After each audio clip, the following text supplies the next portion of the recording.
importante upang pagpalain ka o tayo ng Diyos. So basahin po natin ang sinabi ng Panginoong Hesus sa Mateo 6 verse 1 to 2. Pag-ingatan ninyong hindi pakitang tao lamang ang paggawa ninyo ng mabuti. Kapag ganyan ang ginawa ninyo, wala kayong matatamong gantimpala buhat sa inyong Ama na nasa langit. Tinanggap na nila ang kanilang gantimpala. So, ibig sabihin po na kapag naglilimos tayo, ay nasa puso natin ang ating ginagawa at hindi pa kunwari na mayroong pagmamahal dapat talaga sa kapwa at hindi na dapat ipaalam pa sa ating mga kaibigan ang ginawa nating kabutihan. So, kapag naglilimos po pala po tayo ay may gantimpala na inilalaan ng Diyos para sa mga mahabagin o tumutulong. Ang Diyos na lamang po ang dapat makakaalam ng mga ginagawa nating mabuti. Pangalawa po, tungkol po ito sa pananalangin. Basahin po natin sa Mateo 6 verse 6. Ngunit kapag mananalangin ka, pumasok ka sa iyong silid at isara mo ang pinto. Saka ka manalangin sa iyong Ama na hindi mo nakikita.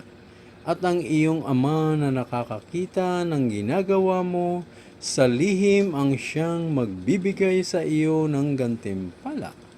So, ibig sabihin pala sa pamamagitan ng ating mga panalangin sa ating Diyos Ama na nasa langit, ay mayroon pala tayong gantimpala. Wow! Napakaganda pala nito. Napakaganda sa ating pandinig. Kaya palagi tayo pong manalangin ilang beses sa isang araw. Pangatlo po, basahin po natin sa Mateo 6 verse 18. Ito ay dapat rin na ginagawa ng lahat tungkol sa pagpapasting. So basahin po natin, upang huwag mapansin ng mga tao na ikaw ay nag-aayuno.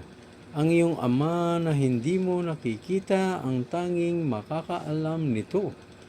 Siya na nakakakita ng ginagawa mo ng lihim ang siyang magbibigay ng gantimpala sa iyo. Tandaan niyo po ito.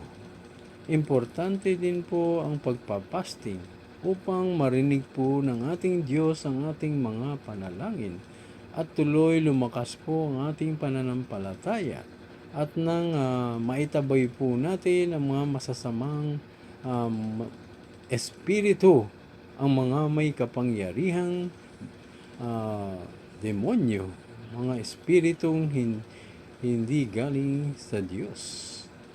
Sapagkat sa pagpapasting po natin ay makikita ng Diyos ang ating pagsunod sa Kanya, na Kanyang iniuutos at makikita ng Diyos ang ating kalagayan.